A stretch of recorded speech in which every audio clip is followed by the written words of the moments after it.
মুসলমান তো স্বাধীন বলে নাক টেনে ঘুমাবে ওই দিন যেদিন হবে ইসলামের স্বাধীন। এরে যুবক, মুসলমান তো ওই দিন নাকে তেল লাগায়া স্বাধীন স্বাধীন করে ঘুমাবি যেই দিন এই ময়দানে গ্রামে গঞ্জে উলামায়ে কেরাম সিনা টান করে কোরআনের কথা বলবে, কোন সুদখোর বেনামাজির অনুমতি নিতে হবে না যেদিন। মুসলমান তো স্বাধীনভাবে ঘুমাবা সেই দিন এদেশের মসজিদ আর মাদ্রাসার কমিটির মধ্যে বেনামাজি থাকবে না যেদিন। तुको जावा सुन्नते अहमद कुजा बाहा मोहम्मद कैबुअद ने सुबतुरा मन अहब्बा सुन्नती कौले रसूल मजदाए काना माई हम कुन कबूल। শিয়াল আছে না, শিয়াল শিয়ালের মুরগি দিছে আমানত 3 দিন। কয় দিন? শিয়াল পণ্ডিত 3 দিন মুরগি আমানত।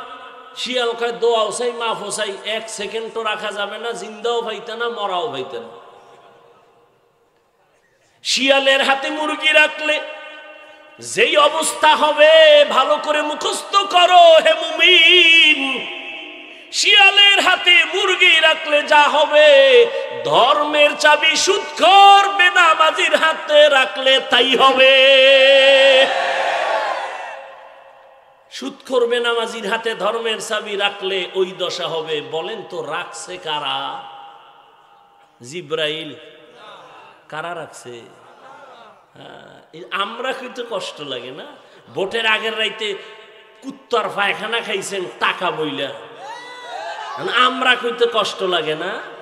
স্লোগান দেন ইসলাম চাই, আর ভোটের আগের রাত্রে নাপাক টাকা খাইয়া কেবলা ঘুরাইয়া দেয়। কথা ঠিক? তো সরকারের গালি দেন কেন? দোষ তো সব আপনার। আপনি হারামখোর, এই জন্য আপনার নেতাও হারামখোর। আপনি সুদখোর, আপনার নেতাও সুদখোর। বর্তমান বাংলাদেশে আলেম চেয়ারম্যান আছে না নাই? নাই? মুফতি হেদায়েতুল্লাহ আজাদি রানিং চেয়ারম্যান, বিবারি আমজাদ হোসেন আশরাফি রানিং চেয়ারম্যান আছে না? এই আলেম চেয়ারম্যান এক জায়গায় করেন আর সব বেনামাজি এক জায়গায় করেন। খোঁজ নেন উলামায়ে কেরাম কি করেছে। নোয়াখালী আছে মুরব্বী হাফিজি হুজুরের জামাতা খালিদ সাইফুল্লাহ দামাত বারাকাতুহুম সাইকেলের মধ্যে চাল নিয়া মানুষের বাড়ি সরকারি বরাদ্দের চাউল নিজে গিয়া সাইকেলে লইয়া মেপে মেপে দিয়ে আসে। এদেশে জনগণের দায়িত্ব যদি উলামায়ে কেরাম নেয়, কিছু না পারলেও দুর্নীতি আর চুরি হবে না। উলামায়ে কেরাম আগেও যেমন ছিল এখনো আছে, সামনেও তেমন, কোনো টেনশন নেই। চেয়ারম্যানের চেয়ারের মেয়াদ শেষ, হুজুর কোনো চেয়ারের মেয়াদই নাই, আবার কিসের শেষ?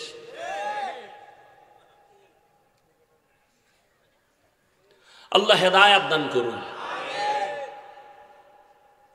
নাক টেনে ঘুমায়েন না, কাফনের কাপড় হাতে রাখেন, ডাক আসলে আবার যেতে হবে। জালেমের বিরুদ্ধে আন্দোলন একবার না বারবার করতে হবে। কোন জালেমকে কথা বলার সুযোগ দেয়া হবে না, সত্যিকার অর্থে সুযোগ দেয়া হবে না, সোচ্চার থাকতে হবে। জালিমের বিরুদ্ধে আন্দোলন একবার নয় বারবার। কোন জালেম যদি আলেমের সাথে বেয়াদবি করে, আস্তে লিস্টি করেন, কি বলে রেকর্ড করেন, আবার আন্দোলন হবে জালেমের বিরুদ্ধে। আল্লাহ হেদায়েত দান করুন। সরমনাই বলে আসছি না, 2 গরুয়ে ধান খায়, মালিকে বেত লই এক গরুর উপরে পিডান দিছে, আর এক গরু দৌড়। জিগে তুই দৌড়াও কেন? এর পরের সিরিয়াল আমার।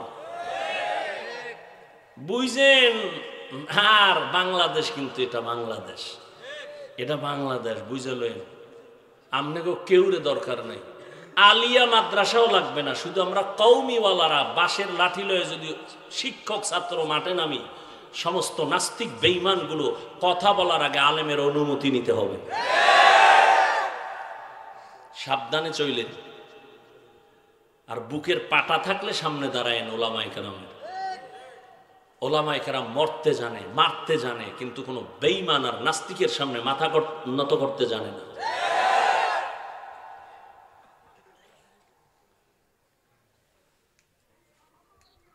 রসুল রাষ্ট্র পরিচালনা করেন নাই, আবু বকর করেন নাই, রাজনীতি নাই। ইমাম সাহেব আপনি নিরপেক্ষ থাকবেন।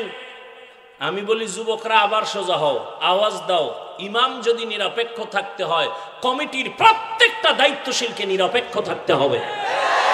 আর কমিটির দায়িত্বশীল যদি পচা ধান্দাবাজি আর চান্দাবাজি রাজনীতি করে, ইমাম সাহেব মাইক লাগায়া কোরআনের রাজনীতি করতে হবে। কোনো সুযোগ দেওয়া যাবে না। আল্লাহ বুঝার তৌফিক দান করেন। রহমতের নবীর আদর্শ দিয়ে রাষ্ট্র পরিচালনা করা দেখায় গেছেন যে ইসলাম ছাড়া শান্তির কোনো পথ। এই দুর্নীতিবাজ, চান্দাবাজার, ধান্দাবাজেরা সবাই জানে ইসলামই সঠিক, মানে না কেন? মানলে তো চুরি করা যাবে না, দুর্নীতি করা যাবে না, মদের বোতল নিয়ে আড্ডা বসানো যাবে না। আল্লাহ হেদায়েত দান করুন। হযরতে আলী নবীর দোয়া পাইলেন। নবী বললেন, আমি হইলাম এলেমের ঘর, আর এই ঘরের দরওয়াজাকে আলী। আলী খুব খুশি হয়ে গেলেন। আল্লাহ হযরত আলীরে এই পরিমাণ এলেম দিয়েছেন। কি পরিমাণ বলবো? ধৈর্য হবে তো ইনশাআল্লাহ। হযরত আলী আল্লাহর শুকর আদায় করেন। হে মালিক, সম্মানের চেয়ারে বসার জন্য দুই পুঁজির একটা পুঁজি লাগে। হয়তো লাগে টাকা পয়সা, মাল সম্পদ, না হয় লাগে শিক্ষকতা, যোগ্যতা, এলেম। ও দয়ার মালিক, তুমি আমাদের এলেম দিয়েছো, টাকা দাও নাই, মাল দাও নাই, তোমার শুকর আদায় করি। রাজিনা কিসমাতাল জব্বার ফিনা, লানা ইলমুন ওয়ালিল আদায় মালু, ফাইন্নাল মা লা ইয়াফনি আন করিবিন, ওয়া ইন্নাল ইলমা বাকিন লা ইয়াজালু। হযরত আলী ডাক দিয়া বলেন, ও আল্লাহ, আমাদের টাকা পয়সা দেন নাই, ইলম দিয়েছেন, শুকর আদায় করি। কারণ টাকাওয়ালার টাকা আজ আছে, কাল থাকবে না। কথা বলেন না কেন? দেখছেন না কই বিল্ডিং ওয়ালারা কয় সুন্দরবনে ঘুমায়, দুদক নোটিশ দিছে, এত টাকা পাইছো, হিসাব দে, ঘুম হারাম। তুই 10 তলা বিল্ডিং এর বাহাদুরি করে লাভ কি যদি কপালে ঘুম না থাকে? সুইস ব্যাংকে টাকার পাহাড় করে লাভ কি যদি ওই টাকা আমার পরিবারের কেউ ভোগ করতে না পারে? নাম বলবো না, যাদের টাকায় বাংলাদেশটা তাজা হয়, এইরকম টাকাওয়ালা 6-7টা ভাই, কিন্তু কপাল বড় খারাপ। যাদের টাকায় বাংলাদেশ তাজা হয়, সরকার পর্যন্ত চলে। এদের মা কয়েকদিন আগে মারা গেছে, কপাল খারাপ, এত টাকা, এত ক্ষমতা, কিন্তু মায়ের জানাজায় সুযোগ থাকছিল, তারপরও যায় নাই, ধরা খাওয়ার ভয়ে। এর নাম কি? কপাল, কপাল, কপাল, কপাল। এর নাম কি? কপাল। এই টাকা পয়সা দিয়া কি লাভ হবে রে বাবা? ও যুবক, এজন্য হযরত আলী বলেন, আমরা ইলম পেয়েছি, টাকা পাই নাই, দুঃখ নাই। কেন? টাকাওয়ালার টাকা আজ আছে, কাল থাকবে না। এলেম ওয়ালার এলেম যখন সিনায় ডুববে, আর এলেম বিদায় হবে না। ভালো করে মনে রাখবেন, টাকাওয়ালার টাকা আজ আছে, কাল থাকবে না। কোটি টাকার মালিক দেখো, অভাব হয় না দূর, গরিবে ঘুমায় আরাম করে মনটা বাহাদুর। ফেরাউনের লাশটা দেখো, মিশর জাদু ঘরে, খায় না মাটি, পোকা মাছি সবাই ঘৃণা করে। হৃদয়ে থাকিবে যার নম্রতা সাদা, রহমত আসিবে সেথা প্রভুর ওয়াদা। বড়র বাড়াই থাকলে দিলে রহমত আসবে না, নিজেকে নিজে ছোট মনে করিও সদা। উঁচু জমিন থেকে পানি নিচু জমিনে যায়, তেমনি খোদার রহমত আসে নম্রতার হৃদয়। ভোগবিলাসের বাড়ি গাড়ি পরে রবে সব, ভোগবিলাসের বাড়ি গাড়ি পরে রবে সব। থাকতে সময় স্মরণ করো আল্লাহ আমার রব, থাকতে সময় স্মরণ করো আল্লাহ আমার রব। এরে নবীর আশিক হযরত আলী বলেন, ইলম পেয়ে খুশি, টাকা চাই না কারণ টাকাওয়ালার টাকা আজ আছে কাল থাকবে না। ইলমওয়ালার ইলম সিনায় ঢুকবে আর ইলম বিদায় হবে।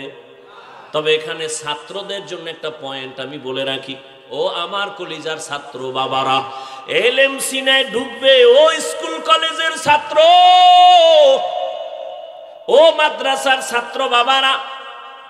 জ্ঞান যখন তোমার ভেতরে ঢুকবে বিদায় হবে না, হবে না, হবে না ফাইনাল। তবে ভয় কখনো কখনো ইলমটাও চলে যাবে। কেন? কয় দুইটা বেয়াদবি করলে। কয় কি? এক নাম্বার, ইলমের সাথে যদি বেয়াদবি করো ইলম থাকবে না। দুই, ইলম যারা শিখায় এই ইলম ওয়ালাদের সাথে যদি শিক্ষকের সাথে বেয়াদবি করো তো ইলম তোমার মধ্যে থাকবে না। তুমি একদিন দেখবা অনেক বড় আলেম, এক সময় দেখবা তোমার জিহনের মধ্যে কোনো আয়াত নাই, কোনো ইলম নাই। বড় কঠিন কথা। ও আমার ছাত্র বাবারা, আমরা জীবনে মাদ্রাসায় পড়েছি, জীবনে ছোটবেলা থেকে আমার বাবা কোনদিন একটা ফুল প্যান্ট কেন হাফ প্যান্টও পরার নাই, লুঙ্গি আর পাজামা পরছি, আর এই গোল জামা বড়টাই পরছি, কানিফারাও পরি নাই। কিন্তু একটা বাংলা লেখা পাইলে ওই কাগজটা সম্মান করে সম্মানের জায়গায় রাখি। আর ও ছাত্র বাবারা, ওই বাংলা পৃষ্ঠার বইয়ের পৃষ্ঠা ছিঁড়া তুমি জোতার মধ্যে ঢুকাইয়া পরীক্ষার হলে যাও নকল করার জন্য। যেই বিদ্যা দিয়া তুমি এখন শিক্ষিত, সেই বিদ্যার পৃষ্ঠা তুমি ছিঁড়ে চুরি করে নকল করেছো, তাহলে তোমার রেজাল্ট কি? ছাত্র জীবনে বিদ্যা চোর, চেয়ারে বসলে হবে সরকারের টাকা চোর। এলমেরা এজাজু করদন বেহিসাব, খলকেরা দাদন জওয়াবে বাসও। টাকাওয়ালার টাকা আজ আছে কাল থাকবে না, এলেমওয়ালার এলেম সিনায় ঢুকবে বিদায় হবে না। তবে বিদায় হতে পারে না, পারে না। শিক্ষকের সাথে বেয়াদবি করলে ইলম থাকে না। হযরত আলী বলেন, আমাকে একটা অক্ষর যিনি শিখাইছেন তার মূল্য কত? মান আল্লামানি হারফান ইনশাআ বাআ ওয়া ইনশাআ আতাকা। আমাকে একটা অক্ষর যিনি শিখাইছেন তার মূল্য এত, চাইলে আমাকে গোলাম বানাইয়াও রাখতে পারেন, বিক্রিও করে দিতে পারেন। শিক্ষকের সাথে প্রতিবাদ করার কোনো সুযোগ নাই। দুই নাম্বার ব্যবধান, আমি টাকা পাইয়া খুশি না, ইলম পেয়ে খুশি। কেন? টাকাওয়ালার বয়স যত বাড়ে, টাকা যত বাড়ে তত দুশ্মন বাড়ে, আর ইলমওয়ালার যত ইলম বাড়ে তত বন্ধু বাড়ে। ঠিক না? টাকাওয়ালার যত টাকা বাড়ে তত দুশ্মন বাড়ে। নিজের বউ দুশ্মন, নিজের মাইয়া ভোলা দুশ্মন। কি এই নজির বাংলাদেশে নাই? বাবার টাকা পায় না, দেয় না, টাকা নেওয়ার জন্য বাবার গলায় ছুরি ধরছে সন্তান, মাকে মেরে ফেলেছে সন্তান, টাকা দাও। এই জন্য টাকাওয়ালার যত টাকা বাড়ে দুশ্মন বাড়ে, এলেমওয়ালার যত এলেম বাড়ে তত বন্ধু বাড়ে। তিন নাম্বার, টাকাওয়ালা যত বয়স বাড়ে তত সবার ঘৃণা বাড়ে, আর এলেমওয়ালার যত বয়স বাড়ে সবার মোহব্বত বাড়ে। ঠিক না? টাকাওয়ালা বুড়া হয়ে গেছে, ছেলেও কয় মরে না কেন, তাই তো টাকা আমি পাই। মেয়েও বলে মরে না কেন। গোপনে ইমাম সাহেব রে একটা জালালি খতম লাগাও, বাবা যেন তাড়াতাড়ি খতমে মরে। টাকা পয়সা সব আমি বাতাসে উড়াবো।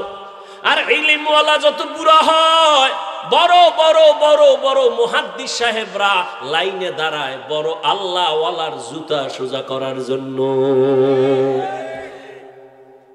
হযরত আলীর আল্লাহ এত জ্ঞান দান করেছেন, নবী নাই, আবু বকর নাই, খেলাফতের চেয়ারে এখন কে আছেন?